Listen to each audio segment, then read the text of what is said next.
मंगलाचरण करेंगे। ओम नमः सिद्धेभ्यः जय श्री ओम नमः सिद्धेभ्यः जय श्री ओम नमः सिद्धेभ्यः। मंगलम भगवान वीरो मंगलम गौतमो गणी मंगलम कुंद कुंदाद्यो जैन धर्मोस्तु मंगलम सर्वमंगल मांगल्यम सर्व कल्याण कारकम प्रधानम सर्वधर्माणां जैनम जयतु शासनम जैनम जयतु शासनम जैनम जयतु शासनम। तो देखिए अपन कल पढ़ रहे थे, हमने आ का अक्षर के लिए पढ़ा था। आ का 500 बार जप करना, 53 नंबर की हमने जो पढ़ी थी। आज सुबह मैं इनका सुन रहा था, ये आस्था चैनल पे बाबा रामदेव का। तो वो भी कह रहे थे आ शब्द अकेला ही या इवन आधा आधा शब्द आ भी चमत्कारी है, सब ओंकार मंत्र ही है, ऐसा वो बोल रहे थे।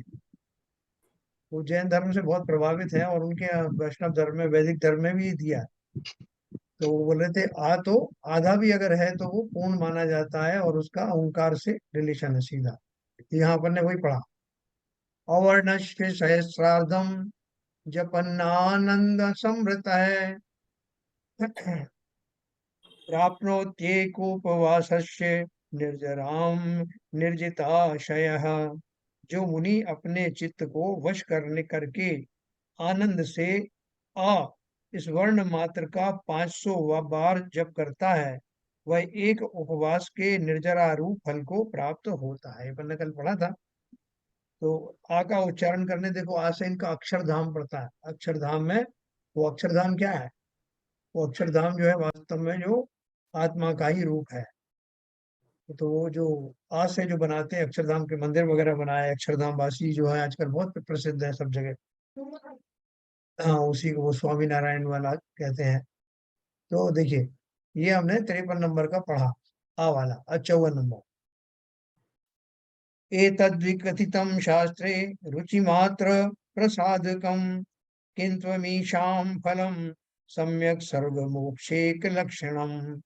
यह जो शास्त्र में इन मंत्रों के जप का एक उपवास रूप फल कहा है, सो केवल मंत्र को जपने की रुचि कराने के लिए है, किंतु वास्तव में उक्त मंत्रों का उत्तम फल स्वर्ग और मोक्ष ही है। कल अपन ने पढ़ा था ना ये हाँ। कि ये तो खाली जो एक मेजरमेंट के लिए, क्योंकि हम उपवासों के बारे में परिचित हैं, इसलिए उन्होंने उसी स्केल में, उसी तारतम्यता में हमको उपवास की प्राप्ति होती है, ये इतने उपवास का फल होता है, समझाने के लिए बोला। फिर आगे उन्होंने एक बात और कही कि वास्तव में तो इसका फल में स्वर्ग और मोक्ष मिलते हैं। तो स्वर्ग और मोक्ष मिलने का भी एक है। हमारी अगर मान लो अभिलाषा नहीं भी है स्वर्ग प्राप्ति की, क्या कोई कहेगा सामान्य तो स्वर्ग की भी नहीं है, लेकिन क्या होता है कि जब जीव जो है ऊपर की श्रेणी वगैरह चढ़ता है, तो वो सभी को जो है वो श्रेणी पूरी हो नहीं पाती। तो इसलिए जिनकी श्रेणी पूरी हो जाती है, जो जो शपथ श्रेणी पूरी हो गई, तो उनको सीधा सीधा उनको अरहत पद मिल जाता है। लेकिन कोई 11वें उसके बाद उपशम श्रेणी में चढ़ करके वापस आया, या ये उसी बीच में उनका जो है वो निधन वगैरह होता है, तो स्वर्ग आदि में भी चले जाते हैं, लेकिन वो स्वर्ग में सम्यक दृष्टि देव बन के जाते हैं। यहाँ इसलिए उन्होंने स्वर्ग और मोक्ष की बात कही।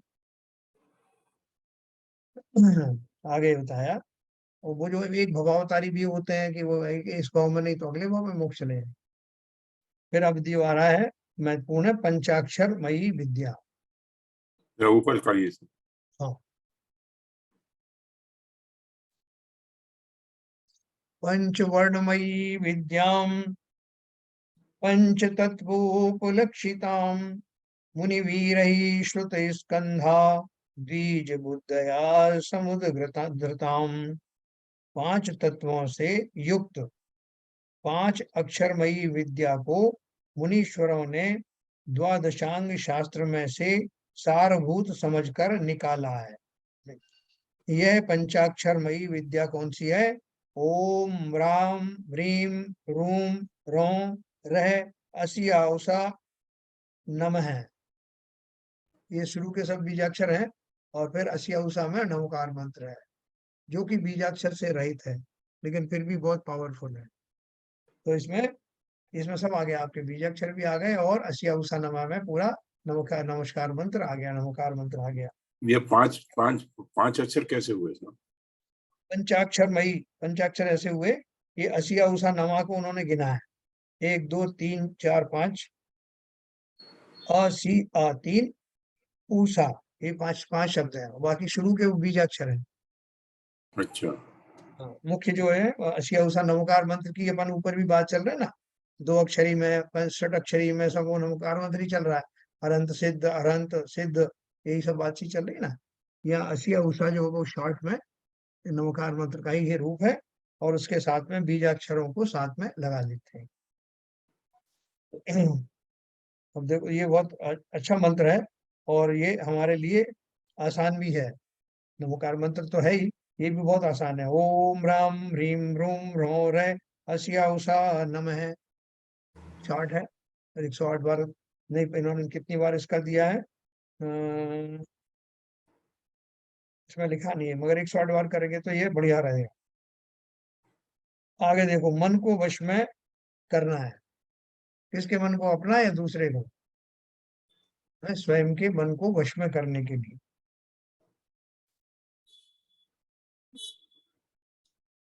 अश्याम निरंतराभ्यास दशीकृत निजाशय है, प्रोच्छिन्त्याशु निशंको निर्गुणम जन्म बंधनम। इस पूर्वोक्त पंचाक्षरमयी विद्या में निरंतर अभ्यास करने से वशीभूत कर लिया है मन जिसने, ऐसा मुनि निशंक होकर अति कठिन संसार रूपी बंधन को शीघ्र ही काट देता है ना। ये जो मैं अभी 5 अक्षर का जो पढ़ा ना, बीजाक्षर के साथ में, इसके बारे में उसकी महिमा बता रहे हैं कि जो निरंतर इसको साधते हैं, निरंतर जो अभ्यास करते हैं, उनका मन, स्वयं का मन उनके वश में हो जाता है। मन से वो वश में नहीं है, बल्कि मन के द्वारा अपने पुरुषार्थ से उन्होंने मन को वश में कर लिया है, उनकी मर्जी के बिना मन इधर उधर भटकेगा नहीं। ऐसा मुनि निशंक होकर अति कठिन संसार रूपी बंधन को शीघ्र ही काट देता है। मतलब मन के हारे हार है और मन के जीते जीत, पार ब्रह्म को पाइए मन ही के प्रतीत। यानी मन के द्वारा वो सब कुछ प्राप्त होता है जो साधारणता बड़ी बड़ी जो लौकिक पुरुषार्थ हैं, व्यवहारिक पुरुषार्थ हैं, उनसे प्राप्त नहीं होता। तो ऐसा मंत्र को याद कर लेना, ये मंत्र जो है आपको न केवल मन को वश करने में सहायक होगा, बल्कि मन को इस उत्कृष्ट लेवल पर एकाग्र किया जा सकता है जहां निर्जराएं शुरू हो जाती हैं, मन लगने लगता है यहाँ पर। तो इसको, ये मैंने इसमें किताब में बड़े बड़े अक्षरों में रेड कलर से लिख रखा है इसको, और ये आप भी इसको मैं उसमें डालूंगा ग्रुप में, तो इसको आप देखेंगे तो ये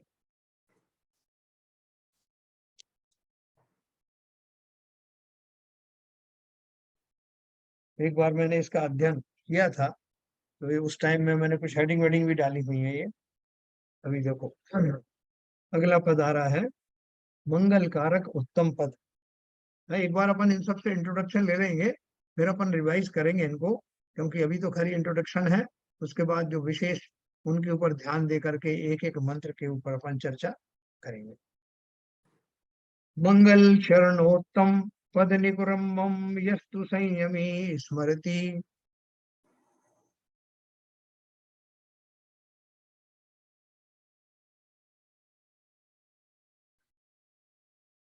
अविकल मेघ में काग्रादिया सा चाप वर्ग श्रियम श्रयति।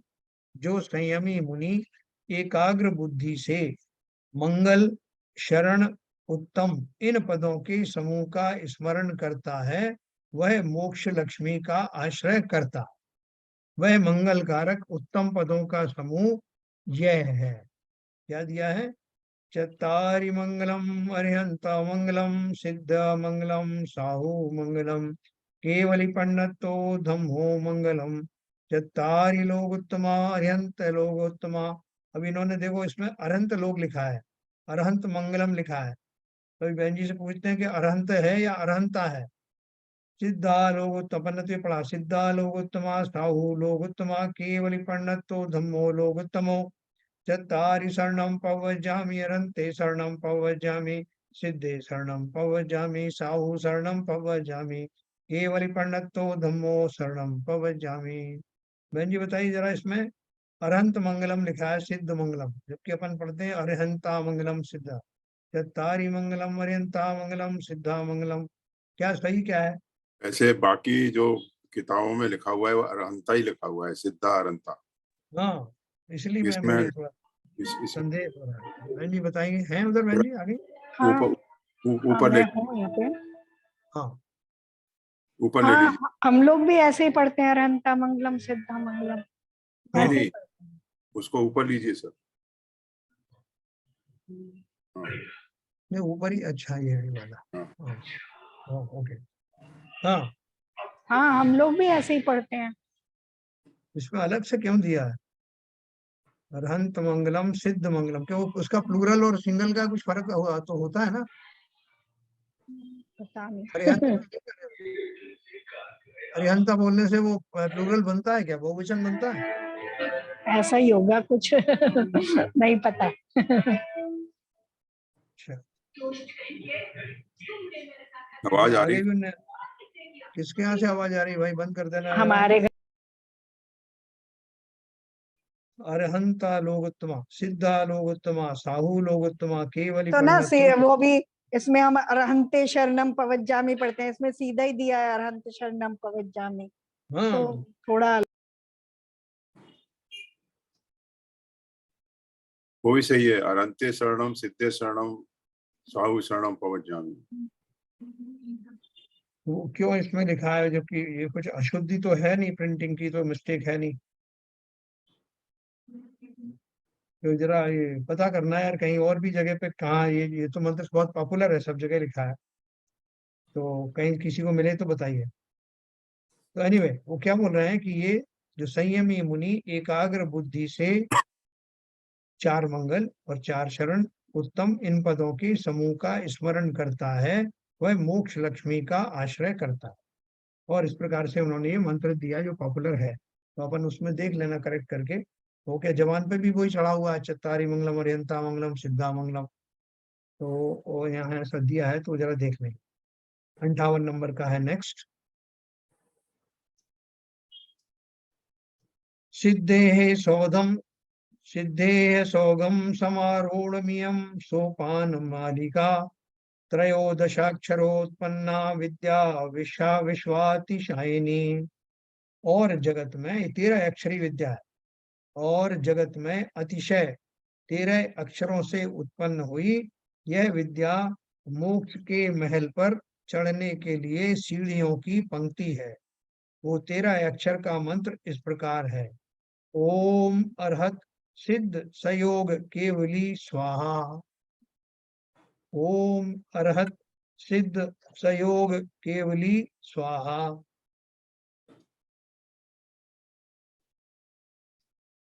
अब तो इसमें देखो अरहत भी दिया हुआ है और सयोग केवली भी दिया है ना? सयोग केवली तो अरहंत ही तो सयोग केवली होते हैं ना बहन जी?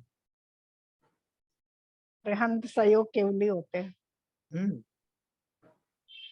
वो ये मंत्र में अलग से दिया है, ओम अरहत सिद्ध सयोग केवली स्वाहा। एनीवे उनको मंत्र बनाने वाले को ज्यादा पता होगा कि कैसे क्यों बनाया। तो 13, इसमें 13 अक्षर हो रहे हैं क्या? 3 2 5 3 8 11। इसमें अरहंत नहीं है, एक्चुअली अरहत लिखा है इसमें। हाँ अरहत ही है, तो अरहत अरहंत शब्द होना भी चाहिए। आता है। नहीं, हाँ, अरहत भी वो सेम है। 3 2 5 और 3 8 और 3 11। दो ओम में 2 अक्षर कैसे गिने हमने? ओम में 2 गिने होंगे। ओम बीजाक्षर है सब, आप उसको मत गिनिए। नहीं तो 13 फिर अरहत कैसे? 13 गिनो। अरहत 3, सिद्ध के 2, 5 हो गए, सहयोग केवली के 6, 11 हो गए, स्वाहा के 2। तो 13 है सर, ओम को छोड़ के। हाँ, स्वाहा के 2 बराबर। बिल्कुल सही है। तो ये 13 अक्षर का मंत्र है। ओम अरहत सिद्ध सयोग केवली स्वाहा। अब देखिए अगला है। कम सुनने में आता है ये मंत्र। है कम सुनने में आता है, हाँ। 58 नंबर हो गया। अब देखिए 59 नंबर।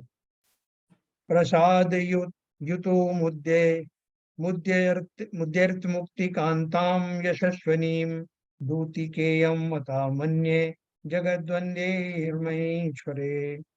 यश की धारक मुक्ति रूपी स्त्री को प्रसन्न करने के लिए उद्यमी हुए ऐसे तथा जगत से पूज्य मुनीश्वरों ने इस 13 अक्षरी विद्या को मुक्ति को प्रसन्न करने के अर्थ दूती माना है, ऐसा मैं मानता हूँ।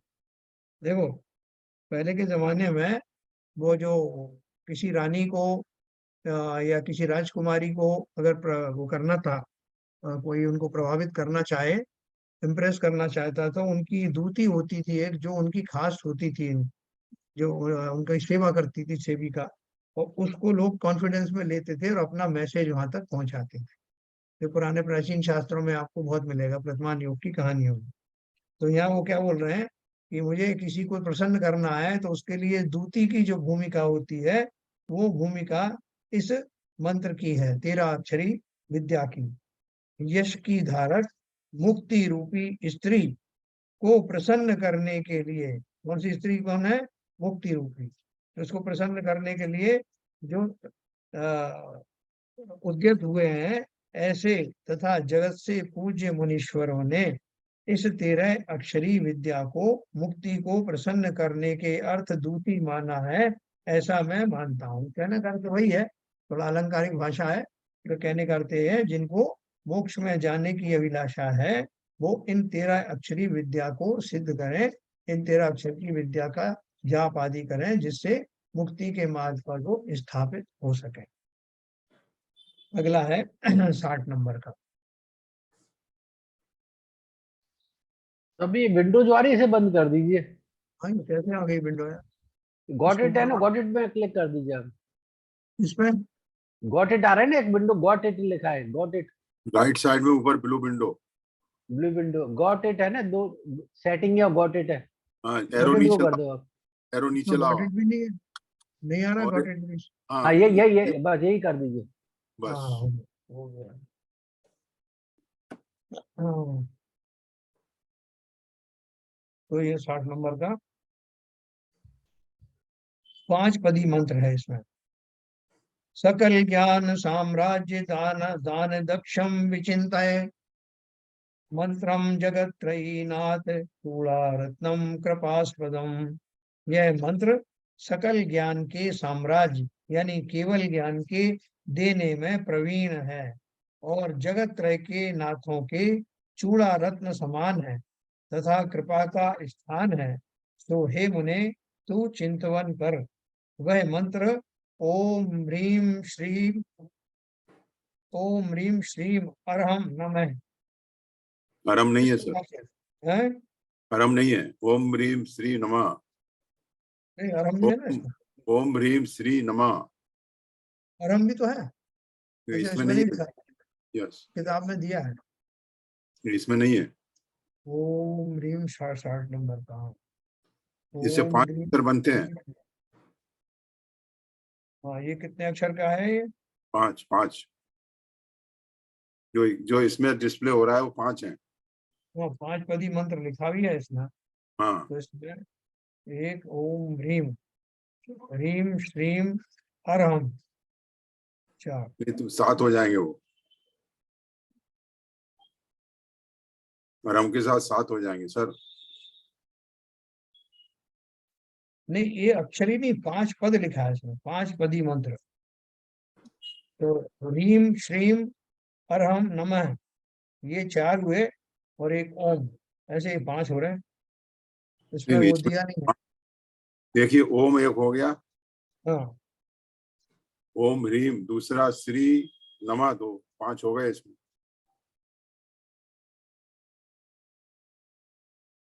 1 2 3 4 4 ही तो हुए। ओम ह्रीम श्रीम नमः।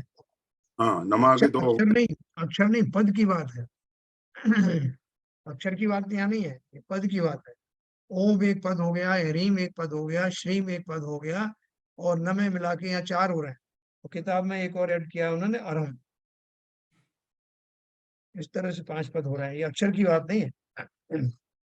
ओम ह्रीम अरहम नमः, ये ऐसा दिया है किताब में। तो कहीं कहीं कोई इसमें छूट गया है, पुरानी किताब है जो अपन डिस्प्ले कर रहे हैं। अच्छा, एनीवे 5 पद ही दिया है, तो ये 5 पद ही अपन ऐसे मान लेते हैं। सब जो मेरे पास सॉफ्ट कॉपी है उसमें भी अरहम दे रखा है।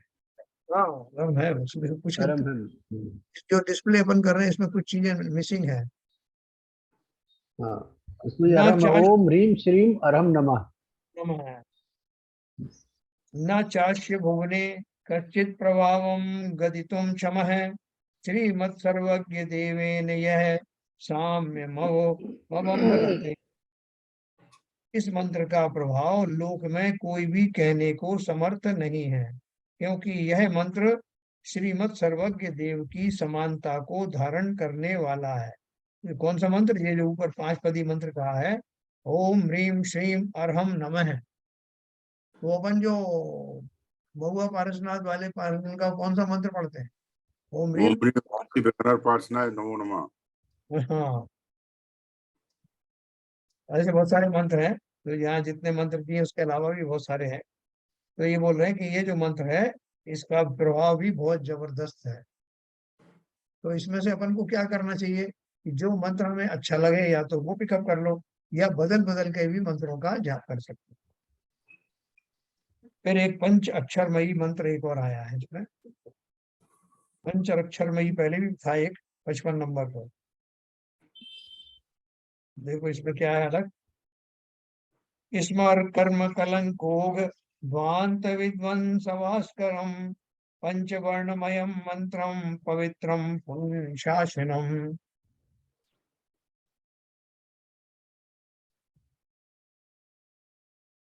हे मुने, तू पंच अक्षरमयी जो मंत्र है उसे चिंतवन कर, क्योंकि यह मंत्र कर्म कलंकों के समूह रूप अंधकार को विध्वंसन करने को सूर्य के समान है, पवित्र है और पुण्य शासन है। यह मंत्र नमो सिद्धाणम यह है, 5 अक्षर वाला। नमो सिद्धाणम तो पहले आ गया ना सर? वो सिद्धाणम पहले आ गया। सिद्धाणम सिद्ध आया था, सिद्ध पहले वाला जो आया था उसमें सिद्ध लिखा था खाली। नहीं, सिद्ध तो एक वाला था, ये दो दो वाला आया था, नमो सिद्धाणम। नमो सिद्धाणम वाला कौन सा है? नमो अरिहंताणम, नमो सिद्धाणम आए थे ना।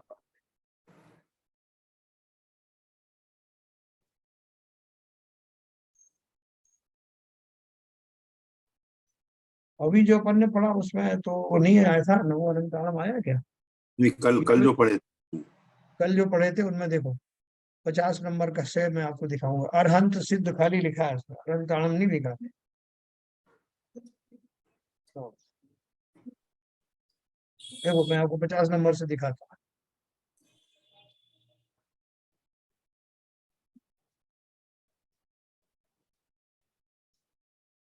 50 नंबर पे ये था, अरहंत सिद्ध इस प्रकार 6 अक्षरों से उत्पन्न हुई विद्या का 300 बार जप करना। अरहंत सिद्ध, अरहंत सिद्ध।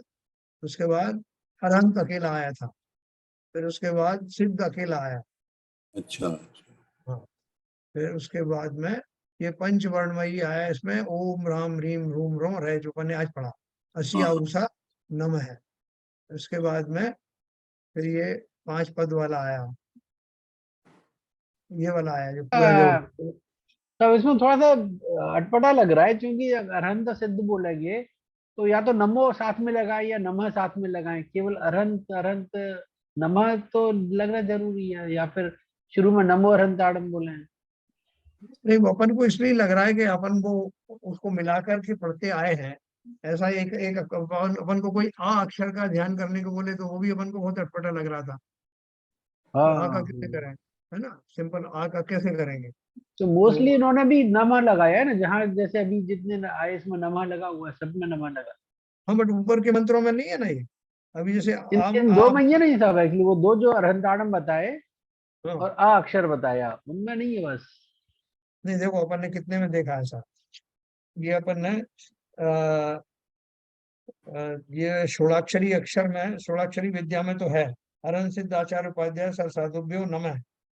उसके बाद में षोड़ाक्षरी के बाद में फिर ये षटाक्षरी विद्या थी जिसमें अरहंत सिद्ध था, हरि अरहंत सिद्ध, कोई नमः नहीं।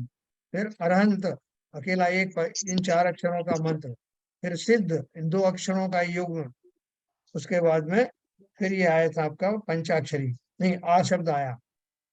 जो मुनि अपने चित्त को वश करके आनंद से आ इस वर्ण मात्र का 500 बार जप करता है, वह एक उपवास के निर्जरारूप फल को प्राप्त होता है। अपन वैसे ओ बोलते हैं ना, जब तक माँ नहीं बोलते तब तक अपन ओ करते हैं। जब माँ बोलेंगे जब तब उसमें दूसरा आता नहीं, तो ओ अकेले ही आ रहा है, और यहाँ तो आ अकेला आ रहा है, तो अटपटा तो लग रहा है अपन को, क्योंकि अपन ने सिंपल एक स्वर का कभी ध्यान किया नहीं। लेकिन उसमें भी आ को अरहंत और अशरीरी दोनों को मिला करके पढ़े तो हमको वही ध्वनि या वही अनुभूति हो सकती है। तो एक्चुअली क्या थोड़ा थोड़ा थोड़ा छोटा कर दिया, जैसे किसी को तकलीफ प्रॉब्लम है कि नमो सिद्धाणम नहीं बोलना चाह रहा, तो सिद्धा बोल दिया। जिसमें जो कल बोल रहे थे ना, ये क्या नाम हमारे शैलेंद्र जी, कि जैसे वो स्वयं जो है वो आचार्य हैं, परमेष्ठी हैं, तो वो जो है वो कौन सा बोलेंगे, उनमें जो आचार्य परमेष्ठी को निकाल करके और अनंत और सिद्ध वाले ही बोलेंगे। तो वो उस हिसाब से भी सिलेक्शन हो सकता है ये आ का उच्चारण उन लोगों के लिए हो जो बहुत शॉर्ट में किन्हीं कारण से जप सकते हैं, कोई उनके लिमिटेशंस हो, शारीरिक लिमिटेशंस हो या और किसी तरह के लिमिटेशन हो, तो उनके लिए आ शब्द भी कार्यकारी हो सकता है, ऐसा मेरा सोच है। एनीवे अपन सब एक बार पढ़ लेते हैं, फिर उसमें से जो अपन इसको कौन सा किस अपेक्षा से कहा गया है वो अपन बात करेंगे। ऐसे भी ये केवल साधना के लिए है। हाँ असली जब साधना हो जाएगा तो एक टाइम ऐसा आएगा जिसमें कहीं कोई जरूरत ही नहीं पड़ेगी, आप शून्य में हो जाओगे। जब शून्य में जाओगे तभी आपका शुक्ल ध्यान होता है। बिल्कुल यदि सही आप बात मंत्र पढ़ रहे हो तो आपका शुक्ल ध्यान हो ही नहीं सकता। ये तो शुरू के हैं सारे आडंबर, जो आलम्बन है जो सारे वो शुरू के हाँ हैं। है तो शुरू के, इसमें कोई शक नहीं, हाँ, लेकिन और शुरू महत्वपूर्ण भी है। मतलब नहीं, कहने का मतलब ये है कि जैसे हम लोग जैसे अल्टीमेट तो क्या है, अल्टीमेट तो जब हम शून्य में जाएंगे तो हम तो उस टाइम में हमको शून्य में विलीन होना है। उस टाइम में हम कोई ध्यान थोड़ी रखेंगे कौन सा मंत्र जाप कर रहे हैं, हम कौन सा बोल रहे हैं। आप सही कह रहे हैं। आप अभी अपना लौकिक उसमें भी जैसे आप बिना माला के जब आप मंत्र जपते हैं और आपको भावों के द्वारा और उंगलियों पे जब करते रहते हो, तो करते करते जब मग्न हो जाता है जीव, तो उंगलियों की काउंटिंग बंद हो जाती है और मुंह से उच्चारण भी बंद हो जाता है। वो बहुत अभी वो है, स्टेज है। तो उस समय तो आप कोई सा भी जो पढ़ रहे हो, आप पढ़ रहे हो, वो पढ़ रहे हो, वो बंद हो जाता है। जैसे आपने कहा शरण जी को, जैसे जैसे आगे कंसंट्रेशन होता है ये आलम्बन छूटते जाते हैं और मन स्थिर होकर के उन्हीं लक्ष्यों में लग जाता है जहां से आपने शुरू किया था। तो इसलिए अलग अलग आलम्बन है, अपन आलम्बन को समझ लेते हैं कि किस हिसाब से इन्होंने ये कहे हैं, फिर अपन इसकी बाद में समीक्षा करें। तो पंच अक्षर का जो है, पंच अक्षरमयी जो है नमो सिद्धाणम, हे मुने तू पंच अक्षरमयी जो मंत्र है। एक और बात कहना चाह रहा था, जब ये मंत्र हम जो जो हम मंत्र बोलते हैं ना, तो हाँ मंत्र जब बोलने के समय में जो हमारे शरीर के जो जो शरीर का जो बनता है, जो तालु, जो हमारा मस्तिष्क, जो नाक और जो बनता है, तो मुद्रा उससे मुद्रा उससे जो मतलब आपको कंसंट्रेशन बढ़ता है, उसके लिए सारे मंत्र बहुत ज्यादा प्रभावी होते हैं इनिशियली। क्योंकि हम्म। आप दूसरे, आप जैसे जो मंत्र लिखे हैं, आप कोई भी चीज दूसरी चीज बोलोगे जो जिसमें आपके मतलब व्यंजन में और आपकी शरीर का कोई तारतम्य नहीं है, तो आप उसको बहुत ज्यादा देर तक कर नहीं सकते। खैर तारतम्यता तो होना बहुत जरूरी है और कंसंट्रेशन। नहीं, ये आपने बात सही कही। वो क्या बोल रहे हैं कि हो सकता है कि आपका जो शरीर इस योग्य हो ना कि एक पर्टिकुलर टाइप का मंत्र को आप जो है अच्छी तरह से उच्चारण कर पाए, तो उस केस में जो है दूसरे मंत्र आपको सूट करते हैं। जैसे वो बोलते हैं कि ये शुक्ल ध्यान वाले जिनको उसी भाव से मोक्ष जाना होता है या श्रेणी आरोहण करने वाले होते हैं, उनको वज्र वृषभ नाराज संघनन प्राप्त होते हैं, उत्तम संघनन के धारी होते हैं। वो क्यों होते हैं? क्योंकि वो उस उत्कृष्ट जाति का चिंतन कर पाते हैं, शरीर कहीं उसमें व्यवधान खड़ा नहीं करता। तो इसलिए इनमें से जो सिलेक्ट करके आप देखेंगे बहुत सारे लोग वो जो सीखते हैं तो वो कहते हैं साहब मैं ये नहीं बोल पाता, मैं ये बोल पाता हूँ, मेरे लिए ये ज्यादा अच्छा लगता है, ये सूट करता है। तो वो जैसे उनकी शारीरिक क्षमताओं का भी उसमें आधार होता है, और जो ध्यान का केंद्रण करने का अलग अलग लोगों का वो होता है। इसमें रंग का भी आता है, कौन से रंग में किसका ध्यान करना, वो आगे शायद आएगा। तो उन सबका अपना अपना महत्व है। तो बच्चों को शुरू में हम लोग कहाँ बोलते हैं कि नमो अनंतराम बोलो, हम बोलते हैं माला दे देते हैं, बोल रहे हैं अनंत सिद्ध बोलते जाओ। हाँ, यही तो बचपन में सीखी। हाँ। या असिया उषा भी कह देते हैं कि शॉर्ट में आपको करना है तो असिया उषा करो। बहुत सारे लोग असिया उषा का अर्थ तो नहीं जानते लेकिन पढ़ लेते हैं असिया उषा, है ना। तो उसको कौन बताएगा इसको असिया उषा का? चलो ये बताओ, ललित जी बताओ असिया उषा। ना मुझे मुझे पता नहीं सर। अरहंत अरहंत सिद्ध सिद्ध आचार आचार उपाध्याय हाँ। साधु।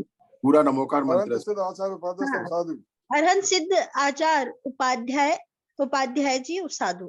साधु, ये पांच पांचों जो है परमेष्ठी का मंत्र है। ये पूरा नमोकार मंत्र कवर करता है असिया उषा।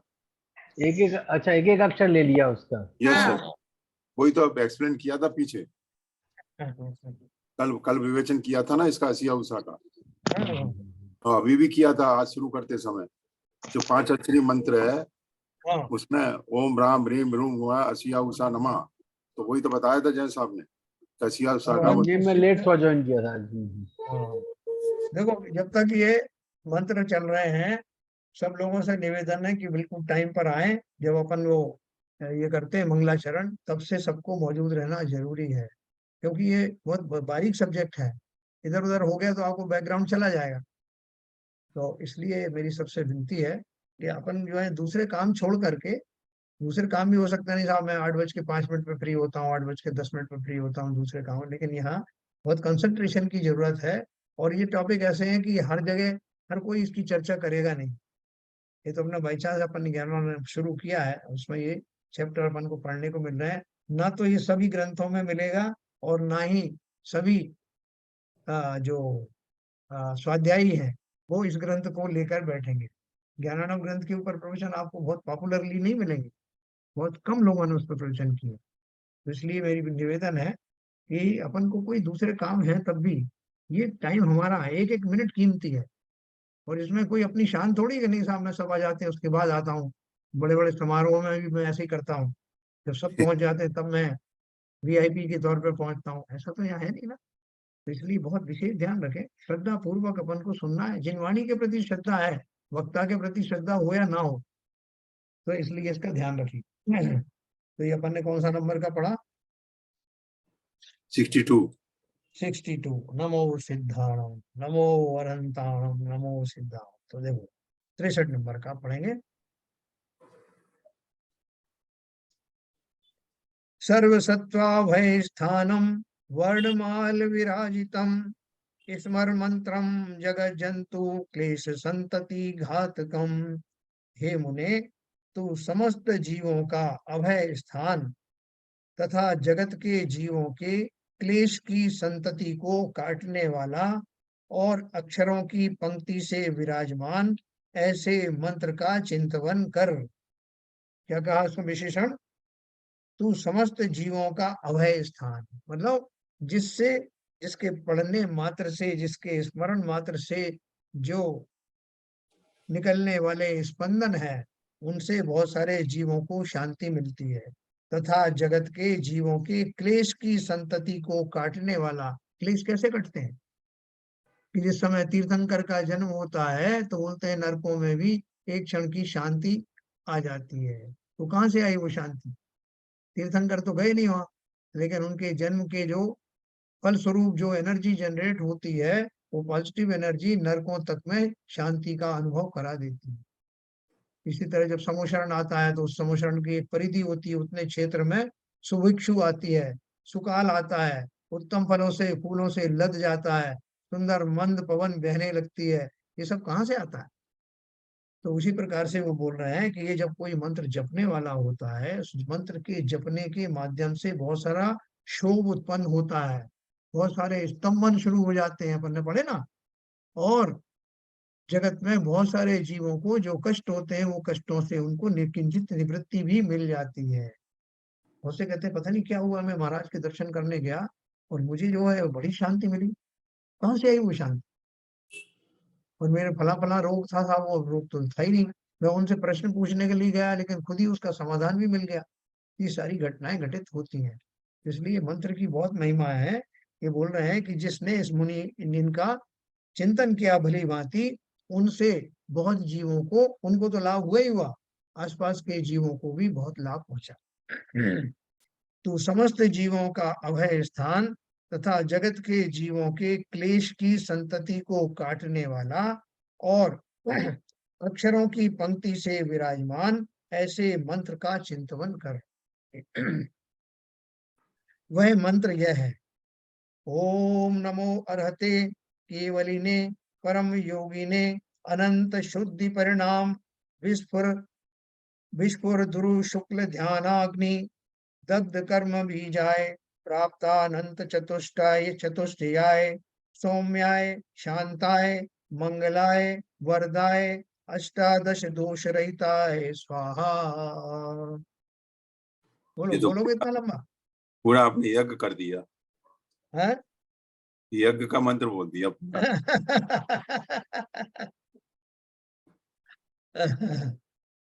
तो वो बोलते ना, किसी ने बोला कि साहब आपका नाम क्या है, नाम बताओ।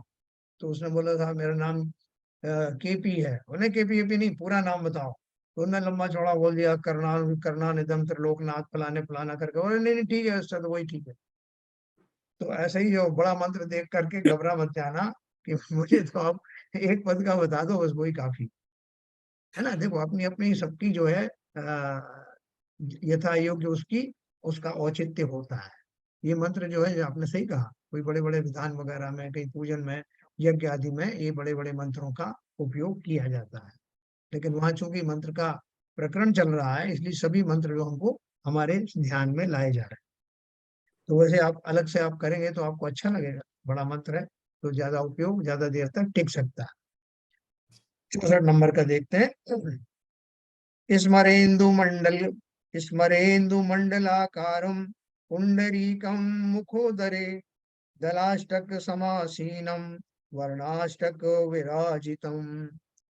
हे मुने, तू मुख में चंद्र मंडल के आकार का 8 अक्षरों से शोभायमान 8 पत्रों का एक कमल चिंतवन कर। हाँ? अब आपको कमल तो देखना ही पड़ेगा, हर जगह कमल का चिंतन करना पड़ता है ना। तो कमल कहाँ कहाँ पाए जाते हैं अपने तीर्थ स्थानों में, बताओ। इतनी जगह दर्शन करने गए, कहीं आपको कमल दिखाई सबसे दिए? पहले पावापुरी में, हाँ, बढ़िया, बिल्कुल बढ़िया। और वहां पर जो बीच में एक्चुअली में बहुत ही सुंदर लगते हैं वो। हाँ, और नैनागिरी में? मैनागिरी में तालाब में बहुत है। नैनागिरी बड़ा तालाब है वो तो। हाँ वो तो बहुत बड़ा तालाब है। हाँ। तो देखो वो कमल की अपनी उपयोगिता है। कमल का क्यों इसमें जिक्र किया जाता है, इसके बारे में अपन ने चर्चा की थी। सर द्रोणागिरी में भी है सर। द्रोणगिरी में हुआ हाँ है ना। तो वो कमल जैसे एक तो जैसे खिल जाते हैं, कमल जैसा खिल गया, उसमें एक एक पंखुड़ी आप अलग अलग देख पाते हैं, और कीचड़ में से निकल करके, और उस जल का स्पर्श भी नहीं करता ऐसा कमल उसको, और उसमें कोई बिंदु आदि भी ज्यादा ठहरती नहीं है। तो इस तरह की उसमें बहुत सारी खूबियां होती हैं, जिसके कारण वो कमल दल की जगह जगह मंत्र में उसका चिंतन किया जाता है। तो अभी उन्होंने क्या चिंतन कराया? 8 अक्षर कौन कौन से, सो कहते हैं। तू मुख में चंद्रमंडल के आकार का 8 अक्षरों से शोभायमान 8 पत्रों का एक कमल चिंतवन कर। अब मुख में, मुख के अंदर, फिर ये 8 अक्षर कौन कौन से हैं, सो कहते हैं।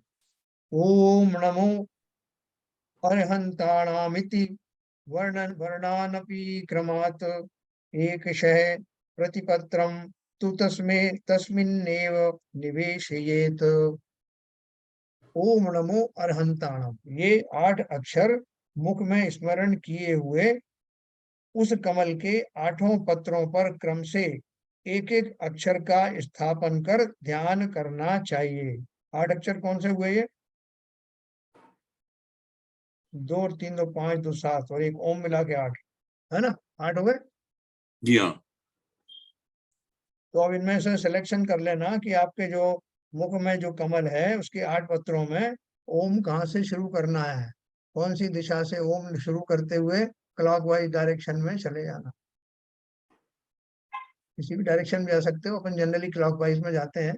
तो वो आपके 8 अक्षर पूरे हो जाएं, उनको बिठा करके फिर उनको बार बार कल्पना में लाना कि वो वहां विराजित हैं, उनमें से प्रकाश निकल रहा है, प्रकाशित है, स्फुरनायमान है, ऐसा उसका चिंतन करना। 8 पत्रों पर क्रम से एक एक अक्षर का स्थापन कर ध्यान करना चाहिए। देखो अभी अपन पढ़ रहे हैं, बाद में ये अपने को आसान हो जाएंगे, तो पहली बार पढ़ने में आ रहा है। 66 नंबर का दिख बताता हूँ आपको। स्वर्ण गौरीम स्वरोदभूताम केशवालीम ततः स्मरेत कर्णिकाम च सुदाशंद बिंदु ब्रज विभूषिताम। तत्पश्चात अमृत के झरनों के बिंदुओं से सुशोभित कर्णिका का चिंतन करें और उसमें स्वरों से उत्पन्न हुई तथा स्वर्ण के समान गौर वर्ण वाली केशरों की पंक्ति का ध्यान करें। क्या बोल रहे हैं? तत्पश्चात अमृत के झरनों के बिंदुओं से सुशोभित कर्णिका का चिंतन करें। उसके जो कमल की जो बीचों बीच जो कर्णिकाएं हैं, जिनके अंदर में जो पराग वगैरह होता है, उसका चिंतन करें कि वो स्वयं ही जैसे अमृत बरस रहा हो, ऐसे वो अमृत के झरने हैं। जो कर्णिका का जो पोर्शन है उसमें से अमृत का रिसाव होने लगा और उसमें जब वो कल कल करके पानी गिरता है तो उससे स्वर उत्पन्न होता है। उस स्वरों से उत्पन्न हुई तथा स्वर्ण के समान गौर्ण वर्ण वाली केशरों की पंक्ति का ध्यान करें। जो उसमें जो पराग होता है, जिसे हम केशर भी कहते हैं, तो वो केशर जो है उसके अंदर में विराजमान है। और पहले उसके जब सेंटर में जो पोर्शन है जिसे कर्णिका कहते हैं, वहां पर ऐसा ऐसा आपको कल्पना करनी है कि जैसे कुछ झरने प्रारंभ हो गए जिनमें से अमृत की धाराएं निकलने लगी और वो धारा जो आसपास उन सेंटर की कर्णिकाओं के आसपास जो पराग होता है, जिसे केशर कहते हैं गौरवर्ण की, वो सफेद रंग की केशर है और वो उस केशर को सींच रहे हैं। उसके स्वर से उत्पन्न हुई, जब उसमें से पानी निकला तो उससे जो स्वर उत्पन्न हुआ, वो स्वर उत्पन्न होने पर स्वर्ण के समान गौरवर्ण वाली केशरों की पंक्ति का ध्यान रखें। वो किससे उत्पन्न हुई है? वो केशरों की पंक्ति उस स्वर के कारण उत्पन्न हुई। क्या आपने वो देखा था ना, जैसे शब्द चित्र देखे हैं, जब अपन कोई शब्द उच्चारण करते हैं तो उसका एक एम्पलीट्यूड और फ्रीक्वेंसी होती है, ऊपर नीचे जाती है। तो वो कह रहे हैं कि जो बीच का जो कर्णिका का स्थान है उसमें से कुछ अमृत के झरनों का जैसे रिसाव शुरू हुआ और उससे उत्पन्न होने वाली जो आवाज है, उस आवाज उस स्वर के फलस्वरूप जो केशर है, केशरों की पंक्ति जो है वहां पर उत्पन्न हुई। स्वर्ण के समान गौर वर्ण केशर वाली केशरों की पंक्ति का ध्यान करें। थोड़ा उसको गहराई से सोचेंगे तो वो हमारी कल्पना में आ जाए। 66 नंबर का है।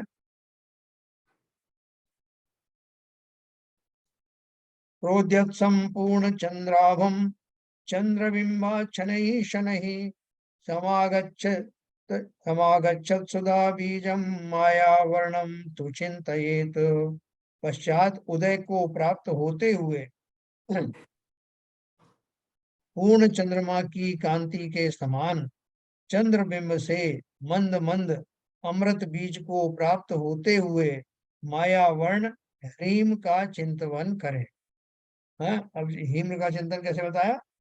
तत्पश्चात उदय को प्राप्त होते हुए, यानी जब चंद्रमा निकलता है, पूर्ण चंद्रमा की कांति समान चंद्रबिंब से मंद मंद अमृत बीज को प्राप्त हुए मायावर्ण रीम का चिंतन करें। कि ह्रीम शब्द की आप चिंतन करेंगे, जो कि किस कैसे उत्पन्न हुआ है कि पूर्ण चंद्रमा खिला हुआ है, उदय को प्राप्त हुआ और उससे अमृत बीज निकल रहे हैं और उन बीज से माया ये ह्रीम शब्द का निर्माण हो रहा।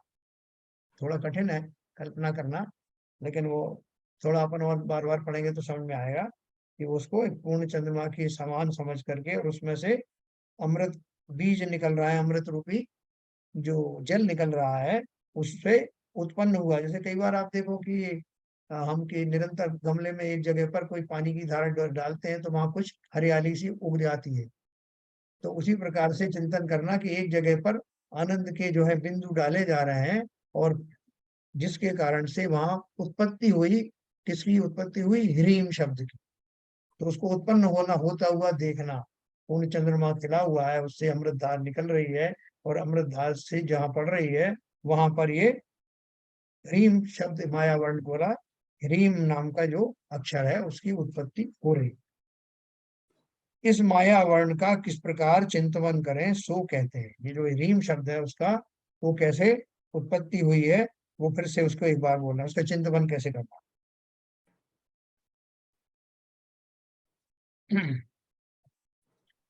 विस्फुरंत मतिस्फीतम प्रवामंडल मध्यगम संचरंतम मुखाम्भोजे तिष्ठन्तं कर्णिकोपरि भ्रमन्तं प्रतिपत्रेषु चरन्तं व्यतिषणे छेदयन्तं मनोध्वान्तं श्रवन्तं मृताम्बुभिः व्रजन्तं तालुरन्ध्रेण स्फुरन्तं भ्रूलितान्तरे ज्योतिर्मय विवाचिन्त्य अग्रभावं भावयेन मुनिः।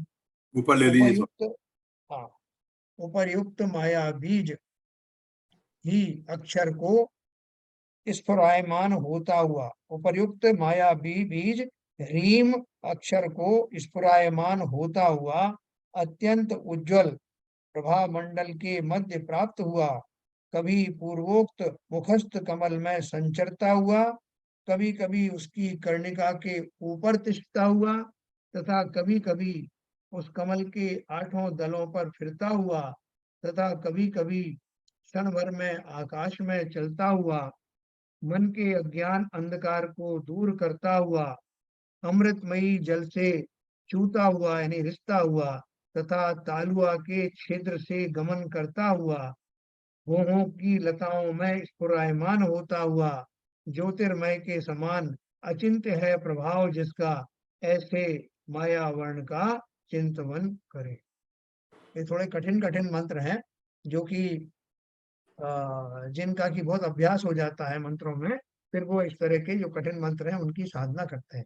ह्रीम शब्द का उन्होंने चिंतन किया, उसकी उत्पत्ति कैसे कैसे हुई पहले उसका चिंतन करना है, फिर उस शब्द के का चिंतन करना है और उसको फिर जगह जगह जहां जहां बताया उन जगहों पर उसको भ्रमित कराते हुए उसका चिंतन करना। अब इस मंत्र की महिमा का वर्णन करते हैं, क्योंकि जितना कठिन मंत्र है उसकी जो है उतनी महिमा भी होगी।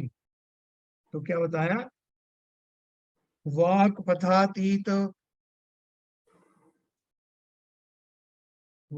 पथातीत महात्म्यम देवदैत्योरगर्चितम विद्यार्णव महापूतम विश्व तत्व प्रदीपकम। इस मंत्र का महात्म्य वचनातीत है।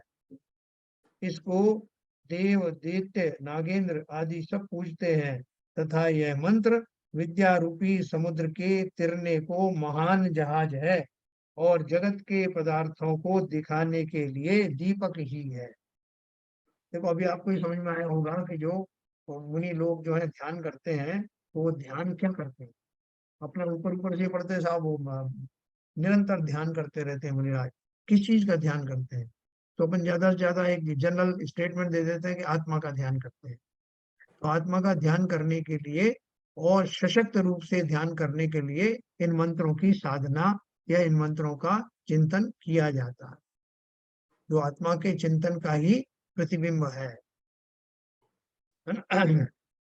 अपन ने ये भी इसमें कनेक्ट किया था कि उनको इनको अक्षरों को चिंतन करने से वो कनेक्ट कैसे हो जाती है, आत्मा का स्वरूप कैसे आ जाता है, क्योंकि जिसको ध्यान करने वाले पहले तो वो धीर वीर और भेद ज्ञानी होते हैं, और जो जिन्हें संपूर्ण रूप से मालूम है कि आत्मा से बाकी सब अलग है, और जिनकी साधना निरंतर मुक्ति के लिए ही हो रही है, उनको इस मंत्र के माध्यम से उपयोग लगते ही वो कनेक्ट हो जाते हैं आत्मा के स्वभाव में।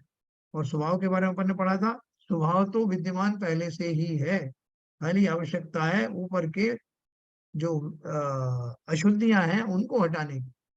बाकी स्वरूप तो पहले ही है, और उन शुद्धियों को हटाने का या कषायों से निवृत्त होने के लिए इन मंत्र रूपी या बीजाक्षरों में जब मैं पूर्ण तन्मय होकर के ध्यानस्थ होता हूँ, तो अशुद्धियां निकल करके स्वाभाविक दशा की प्राप्ति होना स्वाभाविक है। इसलिए इन मंत्र के ऊपर किसी तरह का कोई संदेह करने की आवश्यकता नहीं है। तो ये बोल रहे हैं कि मंत्र का जो महात्म्य है वचनातीत है। मुश्किल भी तो है ना, डिफिकल्ट है, जितना डिफिकल्ट है उतना उसका फल भी है। जगत के पदार्थों को दिखाने को उसमें क्या क्या खूबी बताई। इस मंत्र का महात्म्य वचनातीत है, देव दैत्य नागेंद्र पूजते हैं, तथा यह मंत्र विद्या रूपी समुद्र के तिरने को महान जहाज है, और जगत के पदार्थों को दिखाने के लिए दीपक ही है।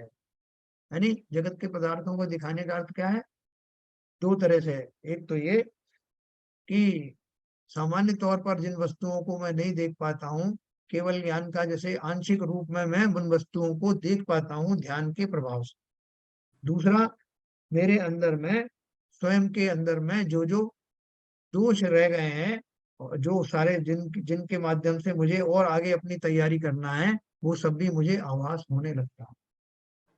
तो इसलिए उस मोह तम आदि को दूर करने के लिए और दिखाने के लिए दीपक के समान है, उसको नष्ट करने के लिए।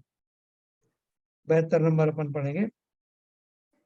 अमुमेव महामंत्रम भावयन्नस्त संशय अविद्याव्याल संभूतम विश्ववेगम निरस्यति।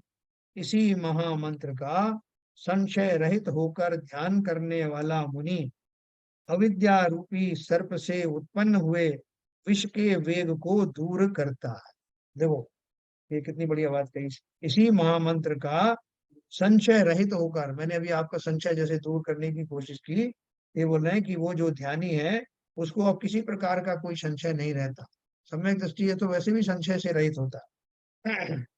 इसी महामंत्र का संशय रहित होकर ध्यान करने वाला मुनि अविद्या रूपी सर्प से, अविद्या कौन सी है आप में से कोई बताइए, अविद्या कौन सी है? अपन ने पहले ही पढ़ा है अविद्या के बारे में। मिथ्यात्व। मिथ्या, मिथ्या, बहुत बढ़िया। मिथ्यात्व को अविद्या कहा और सम्यक्त को विद्या कहा। तो बोले उस मिथ्यात्व के कारण से, मिथ्यात्व को या अविद्या को एक सर्प से उन्होंने उसकी तुलना की, और बोला कि उस विष से, सर्प के द्वारा उत्पन्न हुए विष का जो वेग है वो दूर हो जाता है, अर्थात जीव सम्यक दृष्टि हो जाता है।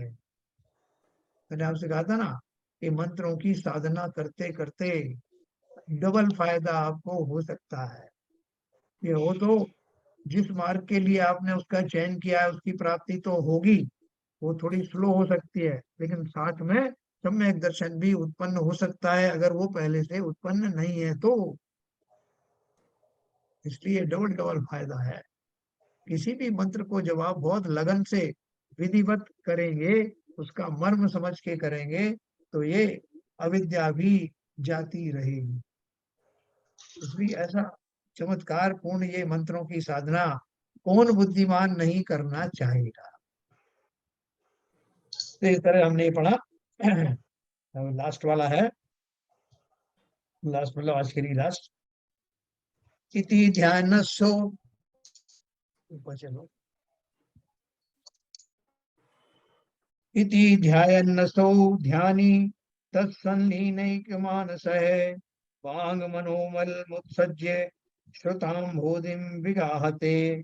ऐसे पूर्वोक्त प्रकार इस मंत्र का ध्यान करता हुआ और उस ध्यान में ही लीन है मन जिसका, ऐसा जो ध्यानी है वह अपने मन तथा वचन के मल को नष्ट करके शुद्ध समुद्र में अवगाहन करता है, अर्थात शास्त्र रूपी समुद्र में तैरता है।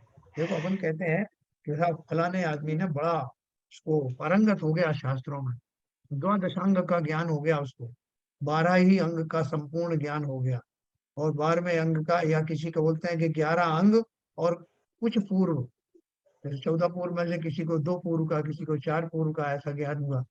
तो वो सारे ज्ञान आवश्यक नहीं कि वो पढ़ करके ही ज्ञान हुआ हो। वो बोल रहे हैं मंत्रों की ऐसी शक्ति है कि इनको सिद्ध कर लिया तो उतने लेवल का ज्ञान अपने आप हो जाता है। कितना बढ़िया शॉर्टकट है ये। नहीं तो आप वॉल्यूम से अपनी पूरी पर्याय में पढ़ नहीं सकते, और पढ़ने का सामर्थ्य भी होना चाहिए।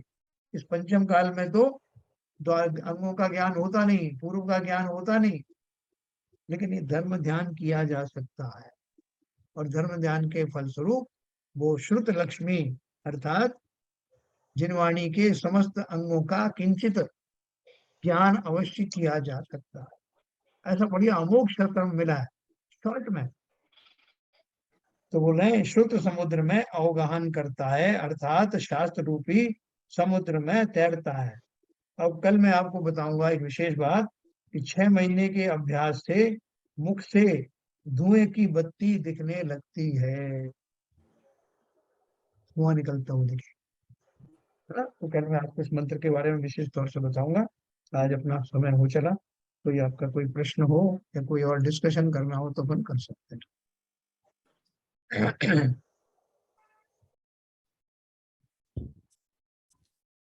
क्या नीरजा जी आपका रोज चलता है सुबह मंत्र लोक का कुछ चिंतन वगैरह? नहीं, मेरा अपना बस वही योगा मेडिटेशन करती हूँ, ये तो नहीं करती हूँ मैं। पर ये आपने सीखा है ना उसमें? जी सीखा है, तो डेली नहीं करती हूँ, कभी कभी उसमें मेरा रोज थोड़ा सा वेरिएशन दे देती हूँ, तो उस तरह से रहता है। अच्छा, सरिता जी तो करती है शायद, डेली परीक्षा ध्यान कर रही? नहीं, हम क्या करते हैं, जैसे आपका मेरे को जब भी नींद नहीं आती तो मेरा एक अनुभव है, तो हम बहुत दिन से, अभी तो आज हमने अरहंत सिद्ध के बारे में पढ़ा, तो एक बहुत छोटा सा है, तो हम सांस लेते हुए अरहंत और छोड़ते हुए सिद्ध का स्मरण करते हैं, तो इसमें करते करते हमें पता नहीं कब नींद लग जाती। तो ये मेरे एक रूटीन में थोड़ा सा शामिल है। दूसरा, जब हम अनुलोम विलोम करते हैं, या तो फिर नमोगान मंत्र का पूरा पाठ कर लेते हैं उस समय 15 मिनट, या फिर अरहंत सिद्ध कई, तो ये तो मतलब हमारा अनुलोम विलोम में हो जाता है। ये कपाल भाती में एक 40 का चिंतन कर लेते हैं, फिर उसके बाद अपना ध्यान करते हैं। अच्छा अच्छा, नहीं इसमें भी अपन को प्रणम सागर भी बताते हैं ना कि ये सांस लेते हुए ये अर्णव अरहंत ताणम, फिर उसके बाद में सिद्धाणम, ऐसा कुछ सीक्वेंस बताते हो? हाँ, श्वास भरते हुए अरहंताड़म, छोड़ते हुए सिद्धाड़म, फिर नमो अरहंताड़म सिद्धाड़म, फिर श्वास भरते हुए आयरियाड़म, श्वास छोड़ते हुए उपाध्यायाड़म, श्वास भरते हुए लोए और छोड़ते हुए सब्बसाहुड़म। तो देखो सब लोग जो है अगर सुबह उठते हो 5 सवा 5 बजे, तो जैसे हमने बताया हरभजन साहब ने 5:25 पर उनका अच्छा आरंभ योग आता है, तो आप उसको साक्षात देख सकते हैं। जिनवाणी पर आता है या पारस पर आता है? जिनवाणी पर आता है। जिनवाणी पर, तो वो आप देखना, मैंने एक दिन देखा था, तो बढ़िया है। और उसमें आप बैठ जाएं तो उसमें उस समय ऐसे भाव भी बनते हैं, सामने कोई कर रहा होता है तो अपने को थोड़ा अच्छा सा वातावरण बन जाता है। तो ये सब आप जरा देखना। और दूसरा, जो ग्रुप में जो मैं डाल रहा हूँ, बहुत सारे उनके प्रणम सागर जी के वो भी हैं, उसमें प्रवचन है, वो भी डाल रहा हूँ, और जो अपन रिकॉर्ड करते हैं वो भी है। तो थोड़ा सा बीच में चलते फिरते सुन लेना, जरूर फायदा होगा, है ना। अपन बहुत सारे गाने वाने भी सुनते रहते हैं या दूसरी चीज सुनते हैं, उसकी बजाय थोड़ा सा कान में लगा करके सुनेंगे तो अवश्य लाभ होगा।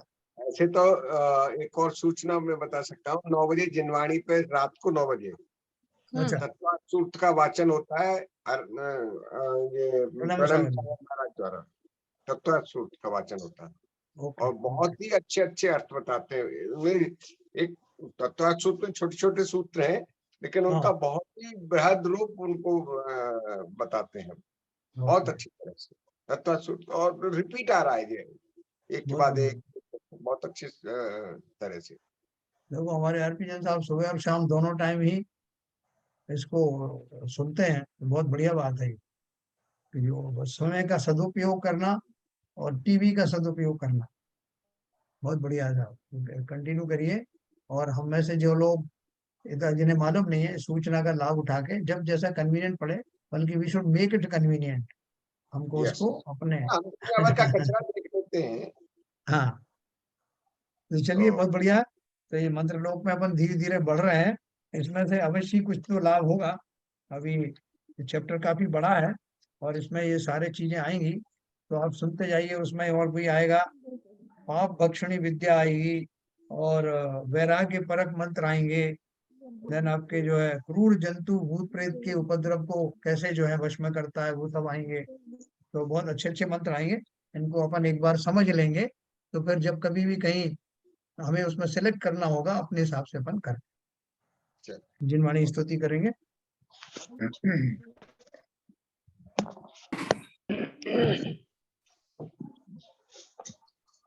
नित्यतम नाश वे को ज्ञान के प्रकाश वे को आपा पर भास वे को भानु शिव खानी है।